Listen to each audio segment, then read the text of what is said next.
before. How does one do that? You would just need to put it in again once new people join. Okay. All right. All right, going behind the scenes here.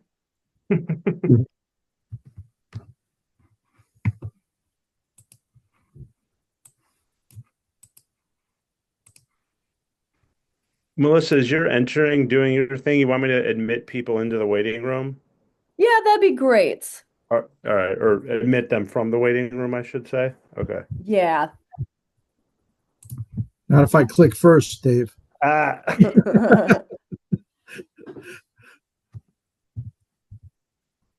Okay, we'll get started. Welcome all. This is the March SNCPED APE Collaborative, and we'll be live on Facebook. We'll record this as well for the NCPED YouTube page. So today is about different kind of assistive technologies. We have Mackenzie Freeman, who's going to go first, and she's going to share about pumper cars and a kind of I think a grant opportunity. And then we have Dr. Tim Davis, who's going to share about Fit and Fun Playscapes. And then we have Dave Geslak, who is joining us, and we'll talk about Exercise Buddy. So we have a exciting day planned. We'll have each of them present for about 15 minutes, and then we'll do a Q&A at the end. So thanks all for joining us. Mackenzie, if you want to go ahead and share your screen, you may. Sure. Let me just click on a couple things here.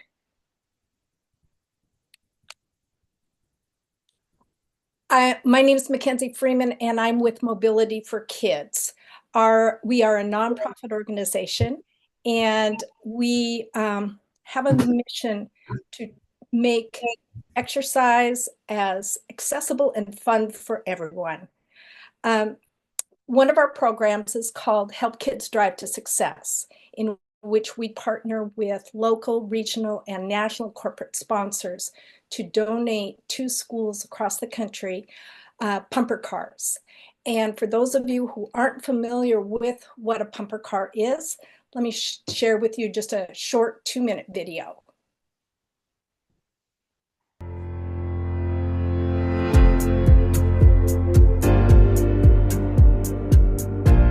You're hearing music right now, aren't you? Good.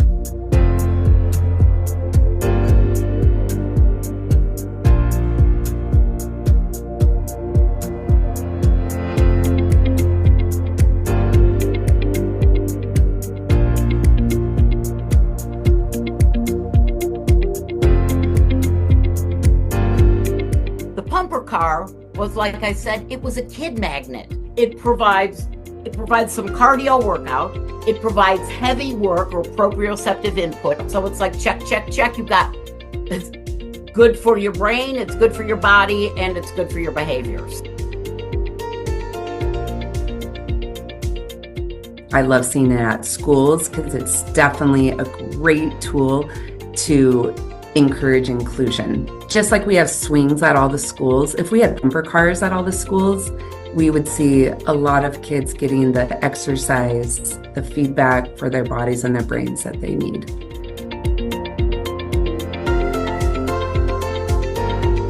That's the essence of physical education. We're not just learning how to move our bodies, and in particular for kids with disabilities, how to keep our bodies healthy or strong or in as best shape as possible. But we're also trying to make friends and socially connect with our peers. And the pumper car helps you bridge all of those gaps. Getting them on pumper cars is just a fun way to exercise. And teachers love them too.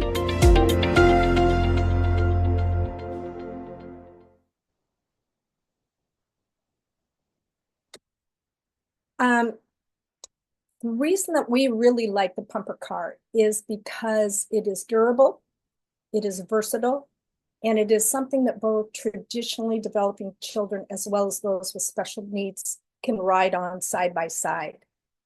While they think that they're just having fun, they get that full body workout. They're exercising their arms, their legs, their core. And as Ann Griffin talked about in the video, they also get proprioceptive feedback, which for all kids, but particularly those who are on the autism spectrum, that helps them self-regulate and can also help them focus once they get back into the classroom itself. Schools can use these for OT, PT, speech therapy, SPED classes, SEL programs, and also both in general and adapted PE classes. I've put into the URL, and I'll do it again. I'll do it a couple of times during our session here. The webpage that will take you to where that video is. But also on that webpage are a number of other things. There's some testimonials from some educational professionals, as well as some FAQs about this program that is 100% free to all schools. There are no strings attached. There are no financial obligations. This is a, do you want it? Let us know kind of thing. We know that there are challenges introducing any new device into a school district. And one of those we know is storage. In the FAQs, you'll find some creative solutions that some school districts have found. Also, we know that never having used this device before, you may wonder, how do I use it? How do I incorporate it into my plan?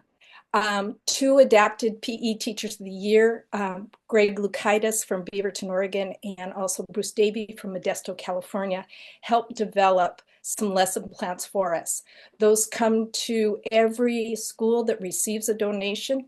That you can use them, you can adopt them, you can adapt them, you can use them as a springboard, you can throw them away, whatever you want to do, but this is to help you figure out how might be best for your students. The reason that I'm here today is because we have a national corporate sponsor who is considering giving these to schools across the country. How many they decide to give, that's the big question, but they have tasked us to find out who is interested and who would like, and let us know how many you would like. On that same webpage, you will find a very easy to fill out form that basically asks who would be your contact person in your school district, how can we get a hold of that person, and how many would you like? When it comes to the question of how many would you like, there is no right or wrong answer. Do not feel as if you have to play a game as to, will I look too greedy if I ask for 85 or if I ask for 17? It's really whatever is best for your program. Some school districts have asked for 2. Some have asked for over 200. Just put down whatever is best for you. Now let's just pretend you ask for 53.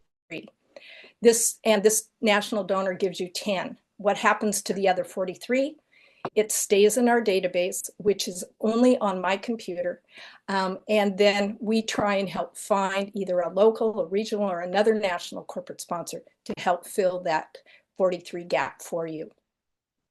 I'm also here to ask you, not only for you to fill out this form for your school, but to also ask you to spread the word to your other members, whether or not that's putting it up on your webpage, putting it in an e-chat or an e-blast, or on your social media channels. This is something that you can tell your speech therapists, your PTs, your OTs, your counselors. One school district I know, that's how they use it, is with the counselors for the SEL programs, and even your general PE teachers. However you want to spread the word, we encourage you to do that, because this is open to all schools across the country. I really want to emphasize the fact that it is 100% free, no strings attached, no financial obligations. We just want to help spread the word and help make exercise accessible and more fun to everyone. That's it. Wow, thank you, Mackenzie. That is an amazing opportunity, and I am sure hopefully the snowball word gets rolling about this. That is fantastic. Great. Yeah. Who do you want to share more about the grant funder or anything? I unfortunately can't until things start moving towards that direction. I unfortunately can't give that name. I will share with you though, because I know this is a very sensitive area with schools. This donor is not involved with firearms, alcohol, tobacco, politics, or religion.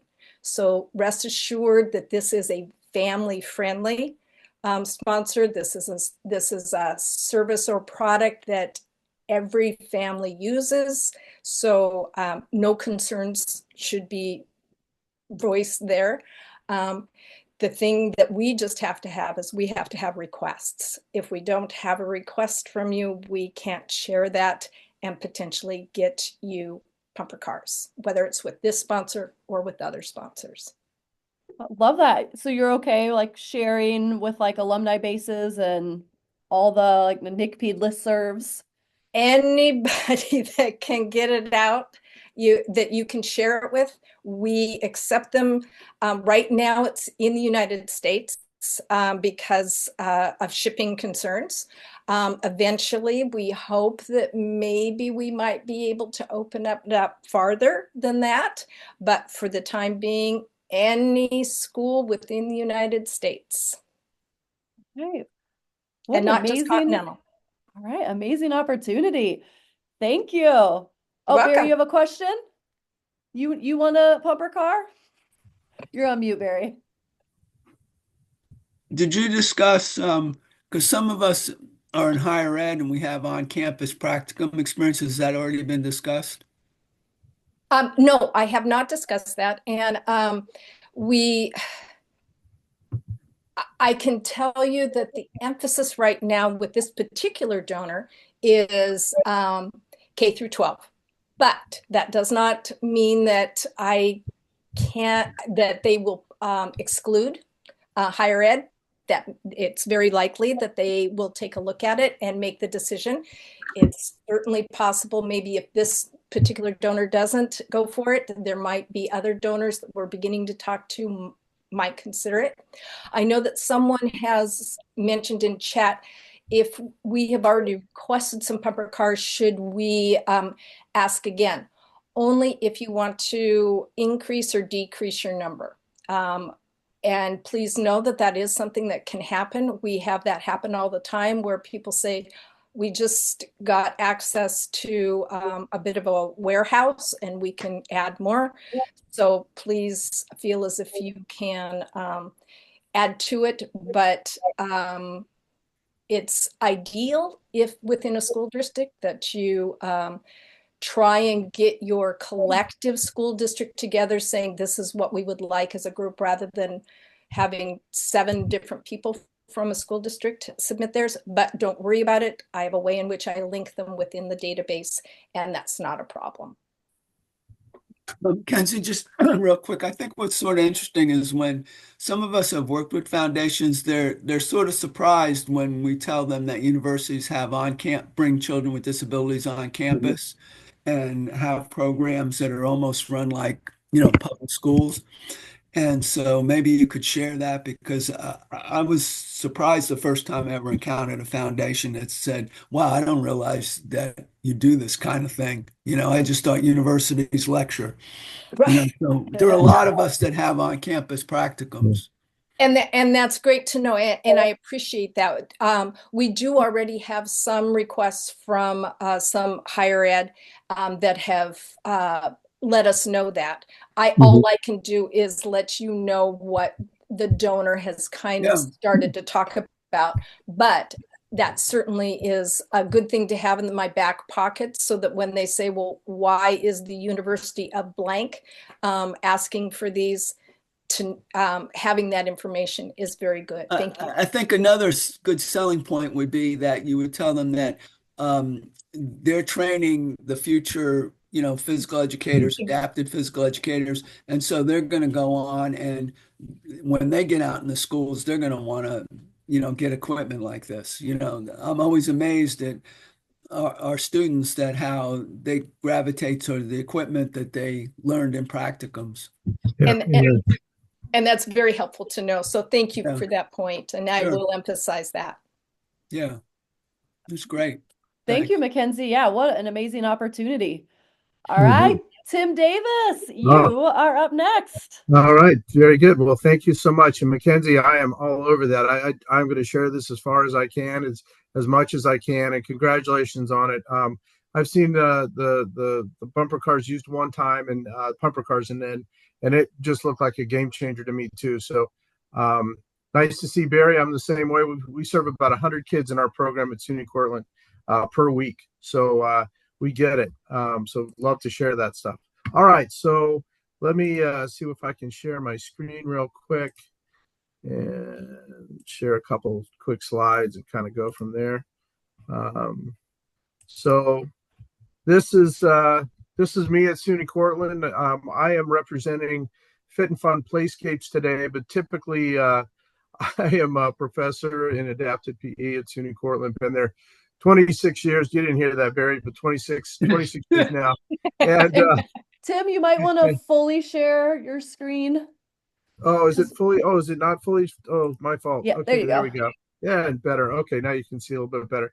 And about 9 years ago, I ran into a person at our state conference who was doing a lot with sensory pathways, and I was very much involved in developing my sensory integration motor sensory room that you see below there, our Sims lab, if you will, at SUNY Cortland. And it just became a natural kind of a marriage between these environments. This is our Sims lab, combined pictures here where we have two spaces. And just thinking about some of the materials that Fit and Fun Playscapes was putting out and some of the products they were putting out, it just seemed like a natural fit. So I pursued them. We got a bunch of that equipment. We use that equipment in our physical education, teacher education program, just like Barry and other people around the country have. And our students go out and use it, and they love it. So let me chat a little bit about what that information is. You can go here to get that information specifically. Yeah, advance your slide, Tim. I don't think it's going. We're still on slide 2. Oh, no. Okay. Let's see if we can advance it. See if it advanced now. How about now? Yeah, great. Okay, so I'll see if I wonder what's going on with that. But anyway, you can go here, and this is my landing page. I'll go there here in a second, and but my landing page is all about my mantra, which is helping kids be confident in their shoes wherever they stand, wherever they play. And I'm a firm believer that if we can get our kiddos to practice their motor skills, practice their motor patterns, right? Try to advance this a slide or two. To practice their motor skills and motor patterns on pathways like this right here, they're going to improve their confidence in their ability to play.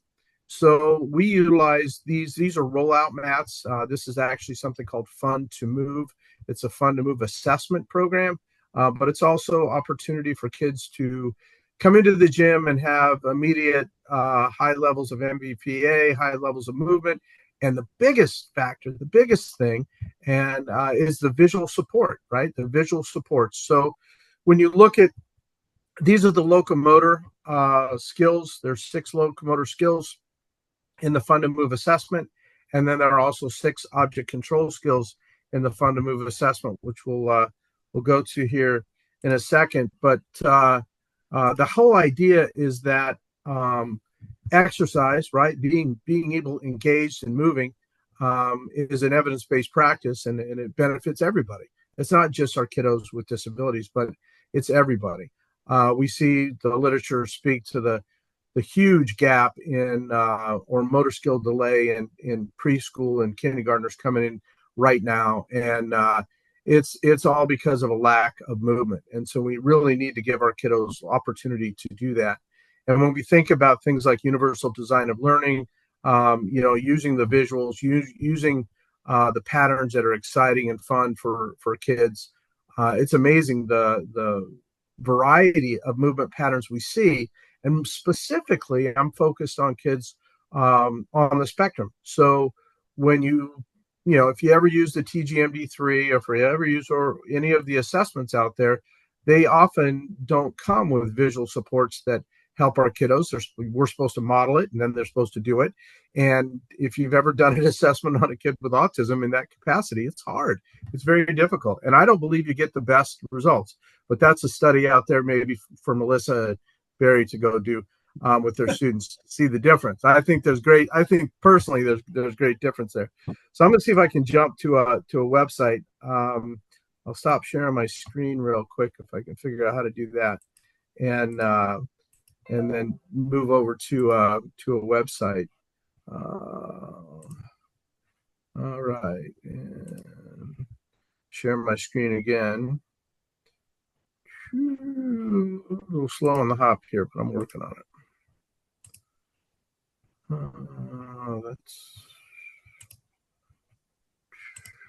There we go. So this is my landing page. Can you all see that? Did that come up? Yeah. Okay, so this is my landing page, obviously my mantra, if you will. You can sign up here, get free information. I've got blogs, a bunch of different things that you can access and do. But the company sells rollouts, but as their senior consultant now, I really am focused on the rollouts and the vinyl mats, but they sell stencils and they sell stickers as well. So you might see some of these things in the hallways. You might see some of these things in a school. On this particular website right here, we have the sensory blogs that I've done in the past, and you're welcome to jump on there and check those out. I'm not going to show the video here, but it shows kind of how Fun to Move actually works, and it's an authentic assessment. So it's a great screening tool for teachers to have all the kids come in and engage in immediate physical activity and observe and watch how kids are doing. And the cool thing that we keep seeing over and over again is that kids watch other kids, right? So they watch other kids and they see, oh, that's a new way to move. I think I'll try that. Oh, running sideways. Oh, running backwards. Oh, running on my toes, running on my heels, running, doing a variety of ways to move their bodies only enhances their, quite honestly, their confidence. And if you know kiddos who don't move well, if you know kiddos, and this is not just kids with disabilities, but if you know kids who aren't moving well, they are going to struggle on the playground. They're going to struggle in terms of engagement with their peers. And we often see this, and I speak to that in this whole free series of professional development here, activating SEL and engaging that. And that's free. So jump on there, grab some of that information and go from there. Here's an example of the different materials that or products, if you will, that Fit and Fun offers. I'm a huge fan, like I said, of the rollouts because they just make the difference. Kids see it and they immediately start wanting to run and jump, and teachers jump in right there with them. It's great for before school, after school, obviously during school. I'm a huge fan. My early days coming out of California as an itinerant adapted PE teacher, and Barry, I know you know all about this. You throw every piece of equipment you have in the back of your vehicle and you run from school to school. And so the portability of having something like these is great. You just roll them up and put them in your car and you move to the next place, or you roll them up, put them in the closet, and you pull them out when you need them. Unlike stickers, obviously stickers or paint is permanent. But there's a concept here that I want to throw at everybody real quick. And it's this notion of, sensory continuity. So let me stop sharing there. Are we back?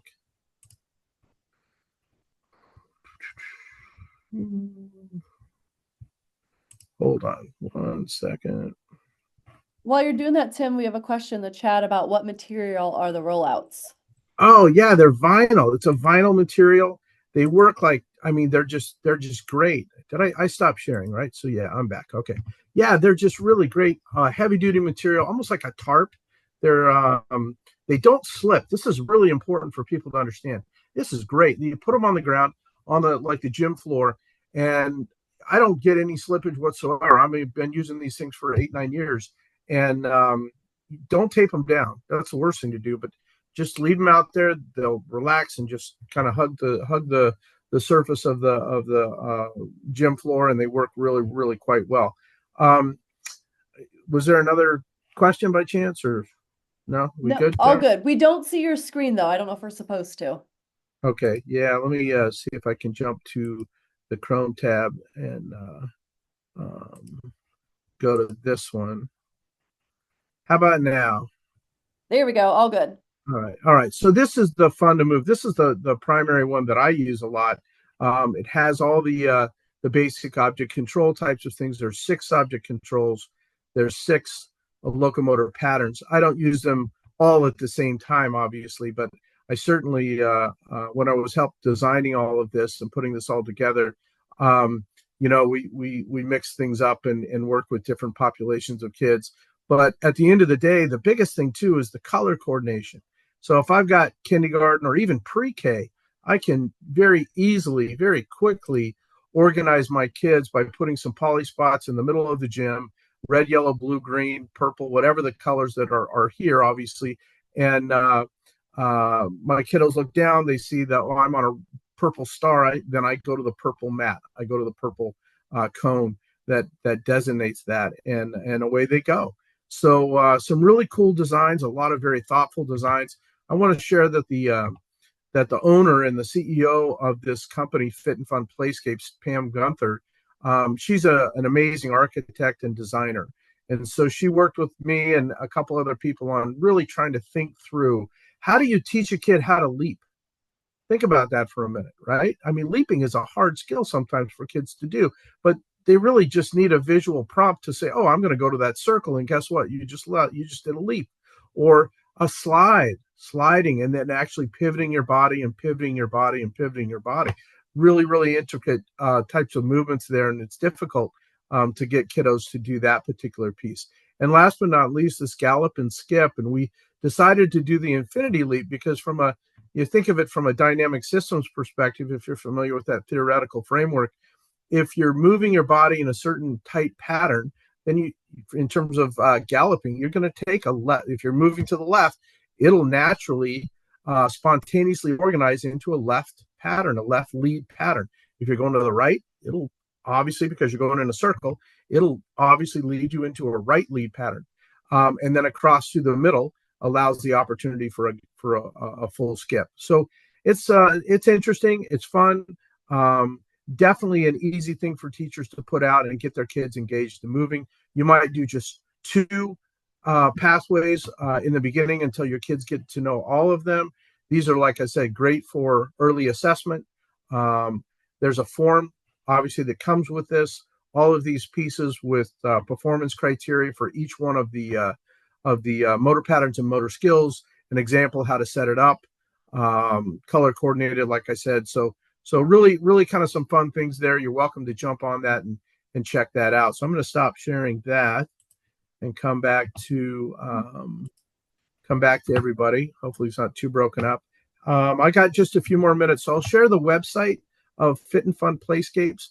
And again, this isn't necessarily adapted equipment or it's designed to really engage everybody, and more specifically, give teachers the autonomy to be able to create some opportunities in their classroom, their opportunities on the playground, opportunities to move, obviously in physical education, and then outside of that. And that's this concept that I reference as sensory continuity, that kids will be able to see the visual prompts that they need in one space and then be able to generalize those skills to another space because the visual support is already there. This is something that they've already seen. We talk a lot about this, in the literature, that kids with delays and disabilities have difficulty generalizing their motor patterns and motor skills from one space to another. That's why it's so important to have the same visual continuity or the same visual supports. So if it's painted on the playground, I can go out and play. If it's painted on the sidewalk, I can play. If it's in the hallway as stickers, I know what to do because my teacher taught me how to jump over logs in my gym on a mat. And so now all of a sudden I see it and I know what to do. So that's the exciting thing there. How's my time? You're right doing down to the great. wire? Do have a Okay, quick great. question in the chat, and that is, do Oh, the rollouts stick to carpet or asphalt if you're outside on the playground? oh, that's a good one. So the rollouts I don't put on asphalt. The rollouts I usually typically keep on the gym floors and things like that, just because of the rocks and things like that. So, but carpet is fine. Yeah, I don't have any issues with carpet. The stickers obviously don't go on carpet. But there is a company out there, I think, that does make some types of stuff that does stick to carpet. And then obviously the stencils are painted. Now, one thing we're doing in LA Unified School District, which is exciting, we've done this. This is our third year now, where we have a project-based learning a scenario where the kids get a set of stencils. Um, Third grade teacher, Mrs. Bittner, she's got her class, and the kids all look at the stencils, and the problem or the project is, how do we get more kids moving on the playground?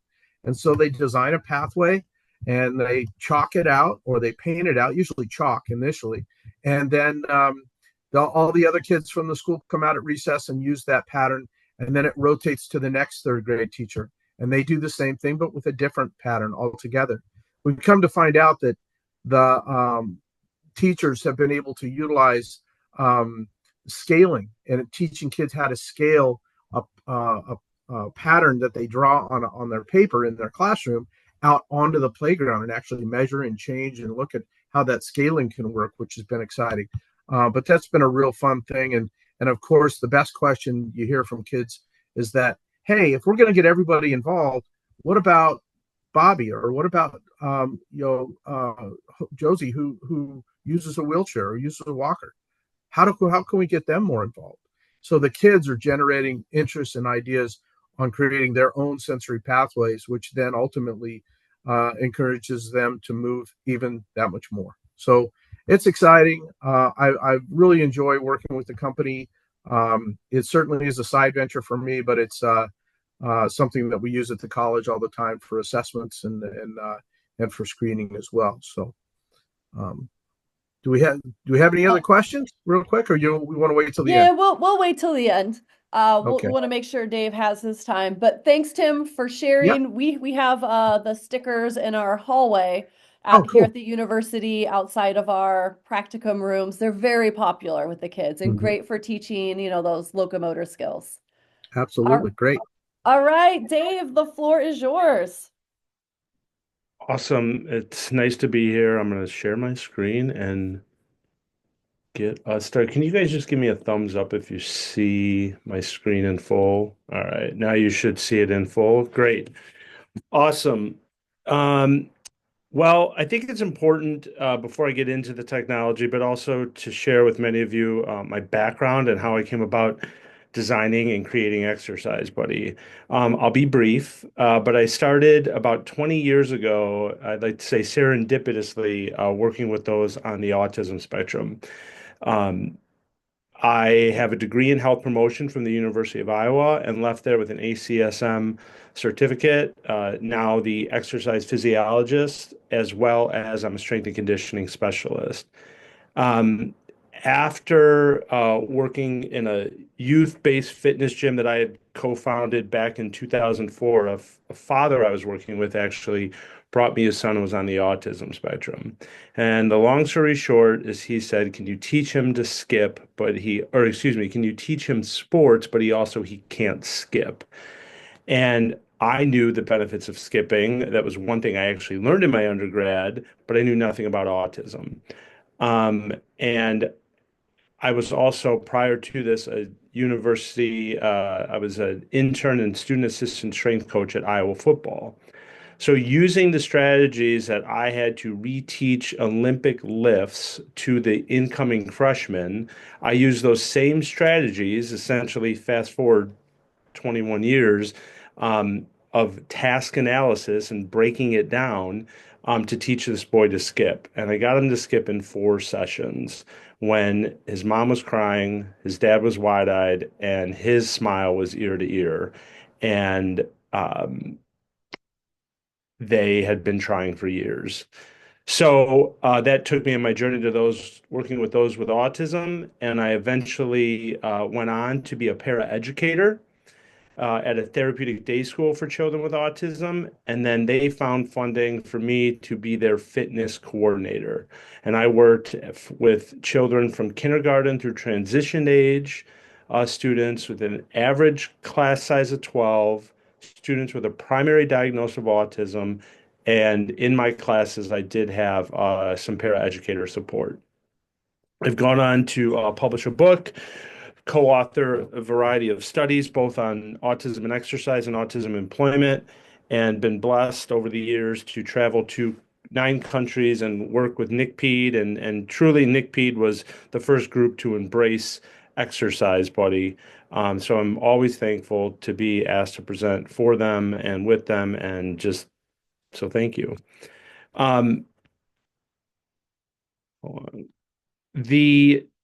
Over the years, as we've built our resources, it wasn't just me. I have an interdisciplinary team of professionals, everyone from a former SPED teacher, OT, physical therapist, speech therapist, and we also have advisors, as many of you know in the research. We have advisors, one who identifies as an autistic individual, the other who identifies as a person on the spectrum. Working with us, and we're going to them with a variety of questions to get their perspective. My colleague and I wrote the Special Considerations for Neurodevelopmental Disorders for ACSM's textbook, as well as we created ACSM's Autism Exercise Specialist Certificate, which we've had some here, but on this call, but many school districts across the country earning this certificate because it's providing practical, evidence-based strategies, so a variety of the multidisciplinary team can do so.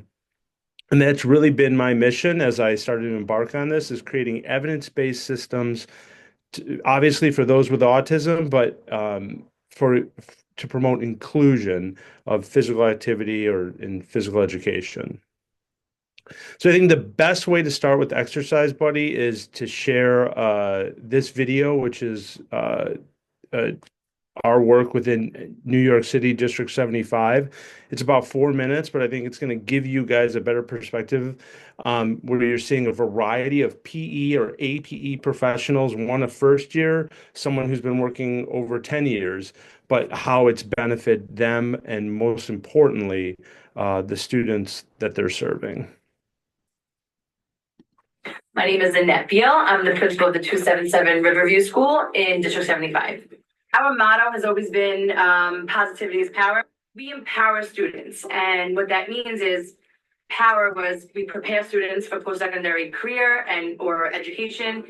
We provide opportunities through the lens of wonder, which is like 4 elements of surprise, freedom, inspiration, and then through the lens of equity and respect. The phys ed teachers love it across the 10 sites that we provided with. And Exercise Buddy has provided them with the visuals, the structure, and the ability to teach in this adapted way.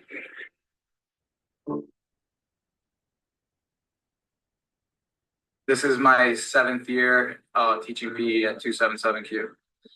You want to make elementary school physical education like presentation, a show for your students to captivate them. You want them to remember it. You want them to think before the class, I can't wait for phys ed because we get to do all this cool stuff. And Exercise Buddy has helped me create that atmosphere. That's one of the things that I found Exercise Buddy actually provided our phys ed teachers is a built-in way to have our students provide that peer-to-peer assessment, peer-to-peer socialization, because even though you think it's a technology, how is it providing socialization? It is, because it gives the students confidence to get up in front of their class and lead a lesson, whether it's through exercising or sports skills. It's giving them the confidence because the visuals are built into the program that they know what they're talking about and they could show their friends how to do it.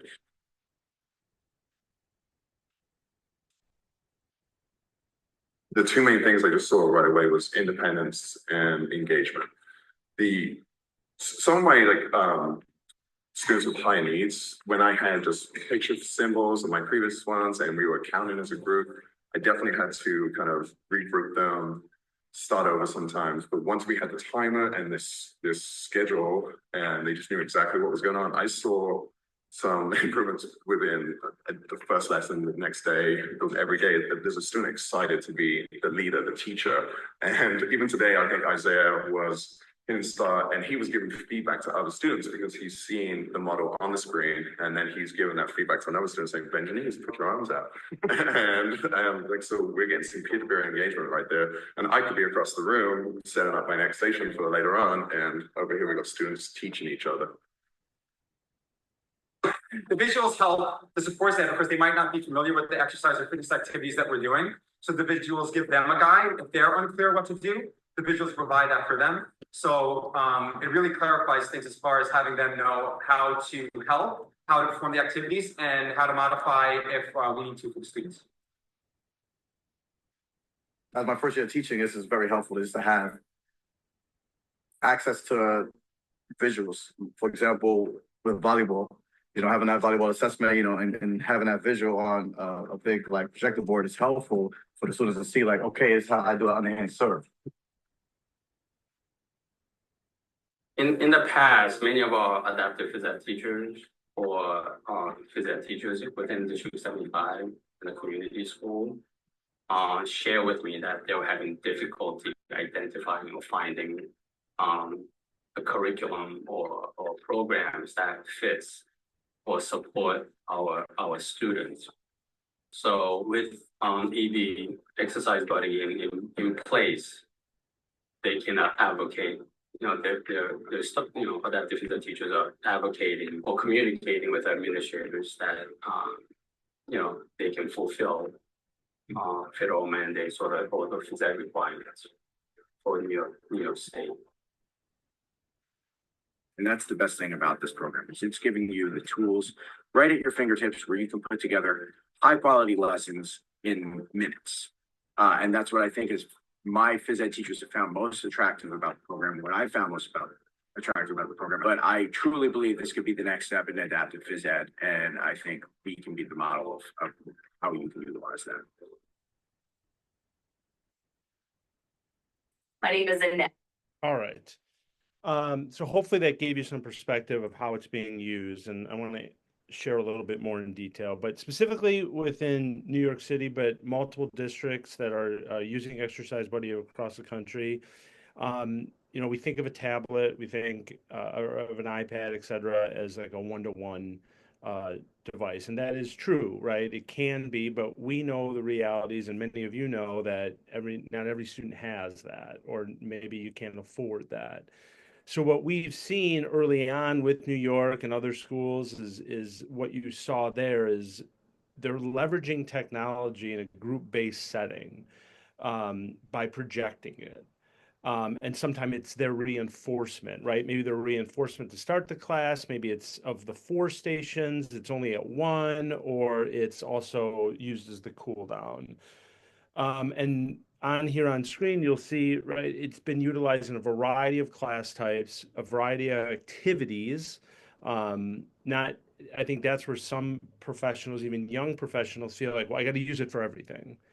And so sometimes technology is not the best tool, right, as we know, for some with disabilities. So to space it out, leverage it, and reinforcement, et cetera. Third, obviously, it's been with every grade level. And I think the other thing that to point out here, and you saw in that video, and some of you may have to do the same thing, but working with New York over the years, it's been used in a classroom PE setting, literally the classroom like you saw there. It's been used in the hallways, itinerants, one-to-one in a hallway, or obviously in a standard typical gymnasium. One thing I do want to point out, kind of talking about what Tim was saying earlier, but about consistent visual supports. This is what we first started with and what you saw in the videos. But due to my experience as a paraeducator, and then what I still see across the country today, not in all programs, but many, right? The success of these students with disabilities and those with autism in particular, if you go into a special education classroom, it's engulfed in visual supports. but you go to many Gen, PE, or even some APE settings, it's a blank canvas. So not only do the kids not respond, or those with autism often wander and wonder, but those paraeducators do the same. So I think for some of you who may be university professionals, and I've gone into lecture at many universities, we have to educate our students to say, hey, these visuals are critical for our students. But for a young 23-year-old who's going to teach and then sometimes has to lead those students and they're best prepared, many of them aren't prepared to lead a classroom of paraeducators who could be twice their age. And that's a very intimidating environment for them. So we got to make sure that we're educating them on why these visuals and why these evidence-based strategies can support those paraeducators also in their settings. So Exercise Buddy, what you can do with it is you can upload custom visuals and videos. There's over 300 visuals, over 150 video models, but we recognize you guys are teaching things that we don't have in there. So you can do that. You can save unlimited activities or workouts using 3 types of visual schedules. It is right there on screen is a first then board. You can do a start finish board, which is that red green schedule, and then you can also do stations. You could track and report data, and you can also create custom assessments. Exercise Buddy, it essentially embeds 6 evidence-based practices, right? It's a tablet. It's technology-aided instruction. Again, as I mentioned, we have visuals, we have videos, there's social narratives embedded. It provides positive reinforcement. So after an exercise or activity is completed, it's giving a verbal feedback of like, keep it up, great job. And as many of you know, exercise and movement is an evidence-based strategy that produces many results. But if you don't use other evidence-based practices, right, like visuals, videos, social narratives, you can't just throw them into a PE exercise setting and expect the results that the research shows, right? We need to use those evidence-based strategies of how they learn best to create and get their bodies moving. And lastly, common questions are, what's it compatible with? It's compatible with Apple and Android devices, but tablets, and Chromebooks. Most Chromebooks, but it's not compatible with phones. We've tried it early on, and to promote independence of the students and that fine motor movement, some of the phones are too small. So it's a tablet-based technology. The cost is $6 a month per profile or $54 a year per profile. And I think one thing that's important to point out too is it's once it's downloaded, you don't need Wi-Fi. So I know there's a lot of California people out here and they're going outside, unlike Chicago. But you can go ahead and use it outside without Wi-Fi. And it will still track data. The only thing that you have to do to use Wi-Fi once it's downloaded is if you want to upload a custom visual or a video model that you created, you have to be on Wi-Fi to do that. But then once it's uploaded, again, you can go outside, no Wi-Fi, and utilize it potentially in a small group or one-to-one setting. Lastly, here there's a QR code that will take you to our link tree, but we do have a free 14-day trial of Exercise Buddy. You don't have to put a credit card down or anything. You just have to have a compatible device, download it, and you can try it out. And we always do this at any presentation, but if you do download it and want more time with it or want some of your team, your SPED team, we have a lot of OTs, PTs utilizing it, just email us, let us know you saw Coach Dave or Dave at the NICPED presentation, and we're happy to extend that trial for you so you can spend a little bit more time with it. So thank you again to NICPED and the committee and having me here and be able to present, but I appreciate everyone's time and listening, and thanks for showing up. All right. In the chat, Megan is shouting out her love for Exercise Connection, Exercise Buddy. She uses it with her OTs, PTs, SLPs. So yeah, she says, oh, great certification to get. Yeah. And then we do have a question about, is one profile needed for each student? Well, first, thank you, Megan. Megan's school down there, yeah, we had their entire interdisciplinary team, earning the certificate, but going through it. And again, very thankful and most importantly, glad it's helping. So is one profile needed per student? Not necessarily. Um, if data is important for you and your students, then yes. But what we see with some districts just starting out is depending on the instructor, we may say, let's say they have 5 classes that they're going to a week, or they have 5 APE classes. We typically say, all right, well, then start with at least 5 profiles. And sometimes they'll use the profile per class, and sometimes or maybe they'll use 3 of them and they'll use the other 2 for a student one-to-one. And to more clarify that, and your question is, if Megan wanted, if that student Megan, you wanted to collect her data, it would all be in the profile. But then if later on in the day you use that same profile and went to work with Tim, the data, you couldn't separate it. So that's why you may want separate profiles. But like I mentioned before, sometimes people are just starting by projecting, right? We have a lot of teachers that PE or APE professionals who are just trying to engage their students and they're not worried about the data. So they're using it, like I mentioned, stations, warm up, cool down, etc. All right. Thank you so much, Dave. At this time, we will open up questions for any of our presenters. So if you have something for Mackenzie and the pumper cars, or Tim with the sensory mats, or Dave with the exercise connection.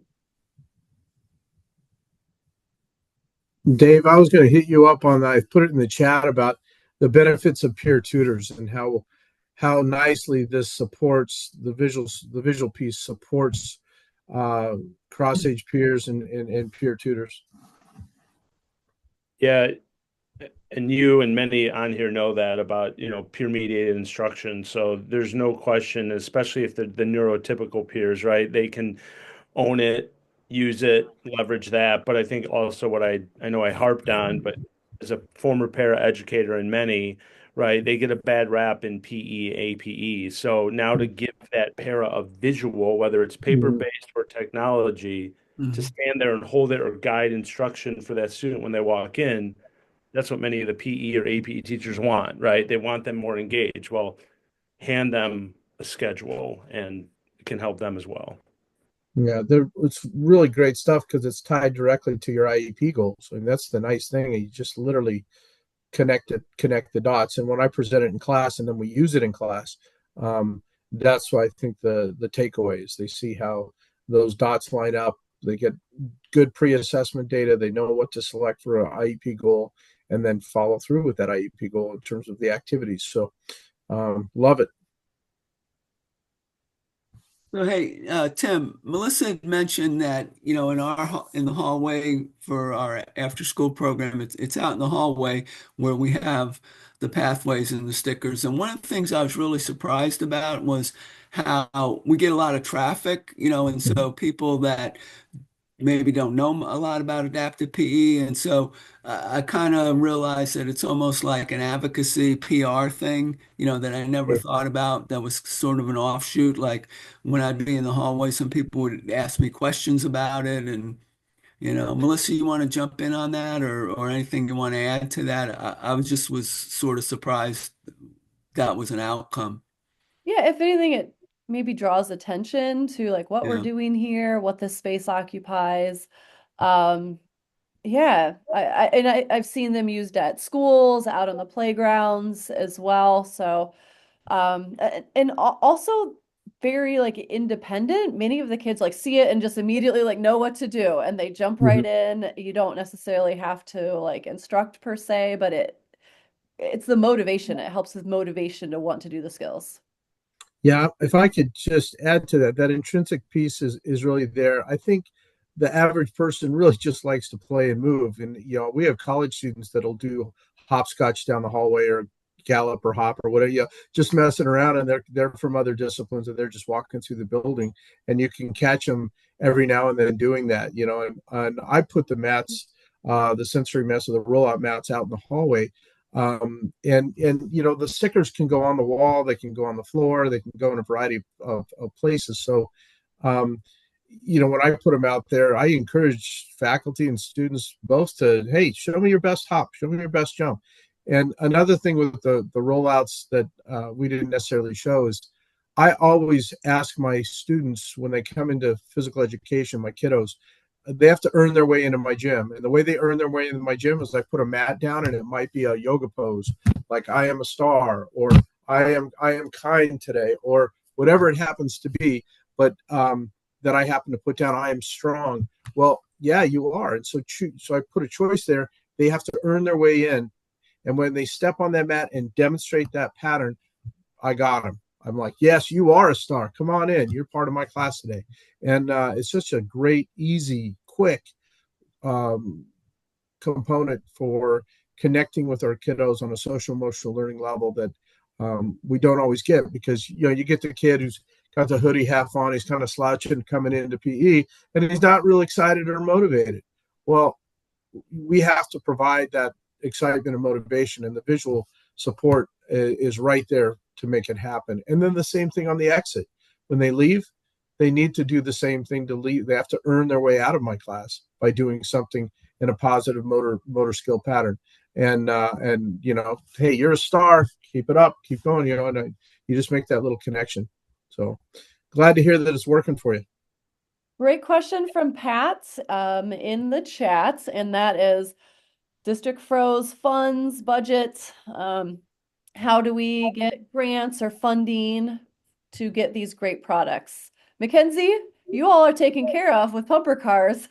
We are. I do have one quick question, and that is, should I put our flyer in either the chat or on the screen with our QR code? Yeah, would that be please. helpful? Yes, okay. That'd be great. And we'll disseminate that as well. Okay. Yeah, So, but as far as the others, yes, unfortunately, I can't help with that. Mackenzie, I already texted it to my buddy in Joe Bakke, and shout out to a Cortland grad in New York City schools. He is desperate for these things. And so I sent it to him immediately. So yeah, good. Tim or Dave, ways to get grants or fundraise to get your products. I could do it real quick here. I do a lot of 30-minute free consulting with teachers through Fit and Fun, and we have about 8 or 9 really go-to funding agencies that pretty much stay open year round. Applications are 1 to 2 pages, easy to do. The real key is getting the teacher or the persons that we're working with to have some data about the need. What is the need in your school, and really focused on that. And once you get that need statement down, it's hard not to deviate from that. But we have, like I said, we got about 6 or 7 really go-to funding agencies we use.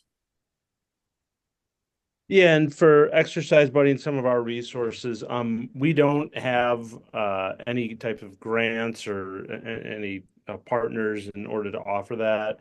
I will say that what we're seeing, and I think actually Megan's team, I don't know if this is for sure, but I think there's a lot of districts that generally the PE, APE professionals, sometimes their relationship with the entire IEP team, it can vary. But that's why I mentioned maybe sharing Exercise Buddy or some of these resources with them, because we are finding that sometimes the SPED department is paying, right? As quite frankly, I think they should, because this is a communication device that can support their students in your environments. I know it's easier said than done, right? And you approaching doing that, but that's my biggest tip to hopefully help. And again, I think specifically with Exercise Buddy, um, again, we're happy to extend that trial for you and the team so they can get a little taste of it because it's not going to work for every student, but we find it does work for many. So if that helps, that's what we can do on our end is try to provide you some extra time. One thing I would share to Pat's question is that, there's a lot of groups like in your community that one of their missions is to support, children with disabilities, and it goes a lot further if you, Pat, because you work in that community or that district, if you're the one going to present to them and using the materials that have just been, showing the websites or whatever, because they're more apt to listen to you than say, Mackenzie or Tim or what, um, I think, sometimes. So I would say that, like you look at the Kiwanis, historically, they've always supported people that are visually impaired, or maybe you try to reach out to some local parent group that is part of an autism group, that type of thing. Yeah, Yeah. Barry, and that's so the local groups, the community-based groups are often, 1 to 2 paragraph Right. requests. They're not hard. They're quick. And so I always, when I consult, I research the area that the person's in, and I'm amazed how often they may not even know what's right in their own backyard. Hey, I thought Kiwanis was something else, or I didn't even have a connection to the veterans group, or I didn't have a connection to, the local Elks Club, or even something like Walmart. We get a small Walmart grant every year for $500 for equipment, and it's just you just send a letter of request, and it comes. Well, I don't know if it's going to continue, but it goes through. It goes through just about every time. So yeah, there's opportunity out there. Just got to kind of dig a little bit.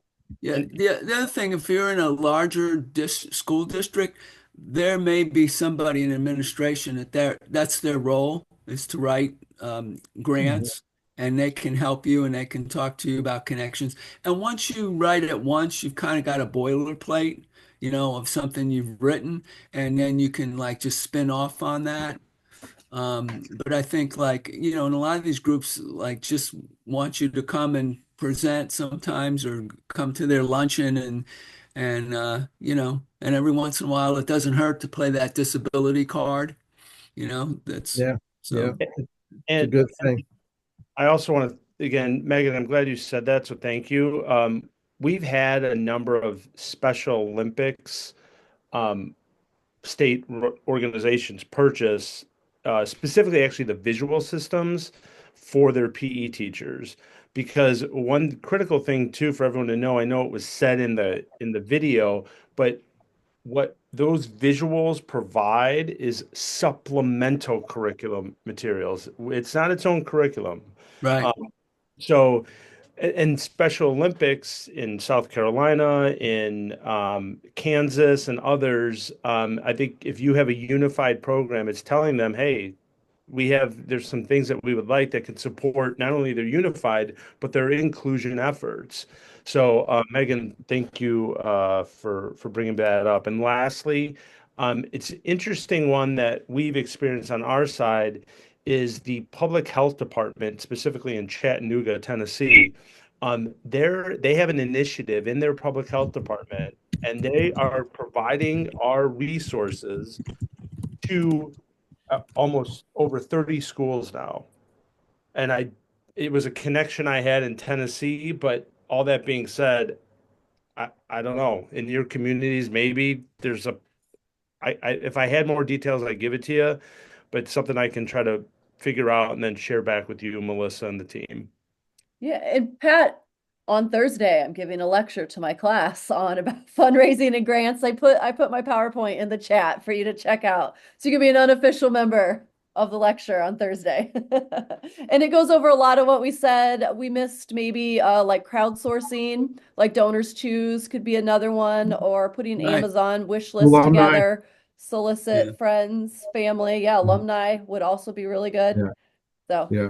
all right. Thank you all so much for joining us. Much appreciated. In April, our next collaborative is going to be on the Department of Education and what that might look what that may or may not look like into the future and how that impacts adapted physical education and, trying to be proactive rather than reactive. So that's coming up in April. We'll get you a date and push that out there ASAP. So big thanks to Tim, David, and Mackenzie again for sharing your resources. Thank you so much. Shout out to Barry LeVay. I love you, buddy. I miss you. Hope it's always good to see your face. And, Yeah, it's great